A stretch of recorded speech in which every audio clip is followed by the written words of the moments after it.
the downside of testimonies to be aware of.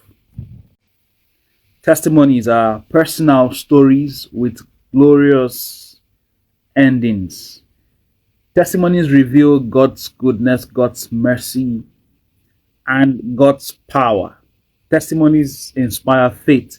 They help us to know, to understand, and to be aware that God is interested in our lives as human beings. Testimonies of people encourage our faith. Testimonies are wonderful. But there are a couple of things to be mindful of when it comes to testimonies. A couple of things to be mindful of when it comes to testimonies.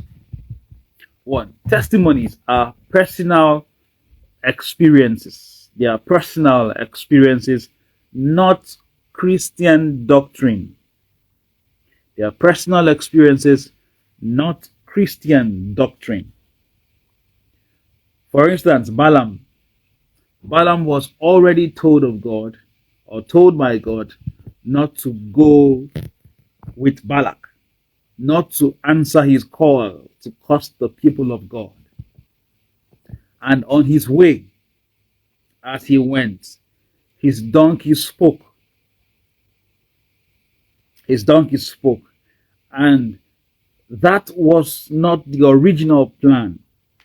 That was not what God planned. God's intent was that the words of God, the instructions from God, should be enough, and not for an animal to be the one to correct Balaam.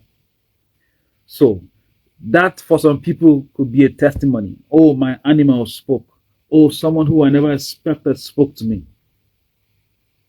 That's not Christian doctrine. Sometimes testimonies are not Christian doctrine. So when you hear testimonies, be mindful of what you hear. Else you begin to expect similar testimonies for yourself. Testimonies are personal experiences that sometimes happen by the mercy of God, by the saving mercy of God, and they are not necessarily Christian doctrine. Secondly, testimonies, they inspire faith indeed. They encourage our faith, but they could cast a blanket on our expectation. What do I mean? Though testimonies encourage our faith, but then they could limit your own expectations. For instance, 2 Kings chapter 5, speaking of Naaman, the army commander, he was leprous. And then his testimony is that the prophet told him, go and dip yourself in the river 7 times. And after that was so, he became clean, very clean. But in Matthew chapter 8 verse 3, we see another man who was leprous. He came to Jesus and said, Lord, if you are willing, you can make me clean.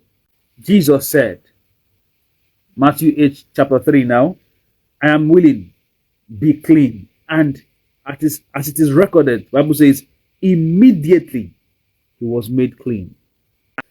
Now, what I'm pointing to is the fact that we should not zero down our expectations based on someone else's testimony. Naaman's testimony took 7 dips into the water before he could get clean. But when Jesus encountered the leper, it was an instant miracle. So while you praise God for someone's testimony, do not limit your own expectations to their testimony. Thirdly, and quickly as we run, testimonies don't necessarily show God's best. They only show what is possible. A practical instance here is the story of Moses and the Red Sea.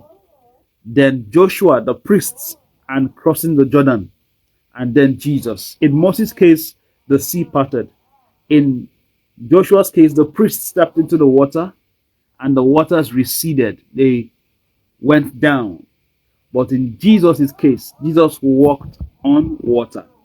So all three are testimonies of God's power, God's intervention, God's divine power made manifest. But no one from Moses to Jordan showed God's best.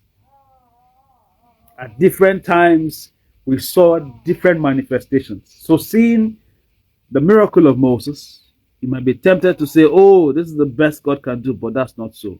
Coming down to Joshua and the priests, the waters receded as they stepped in. You might say, oh, that's God's best, but that's not so. Coming down to Jesus, Jesus showed a different dimension of God's power by walking on water. So testimonies don't necessarily show God's best. They only show what is possible. So when you hear a testimony, do not say, oh, this is how mine will happen. This is how exactly it is. And this is the best. Rather, know that with God, there is more. With God, there is more. Fourthly, do not pursue the means of another person's testimony. Why? Because God could choose another means for your own testimony. So, fifth, testimonies should not be the sole reason why we pursue God, should not be the sole reason why we serve God, honor God, or follow God. Otherwise, when what we're seeking does not manifest, we'll get disappointed and we'll stop seeking God.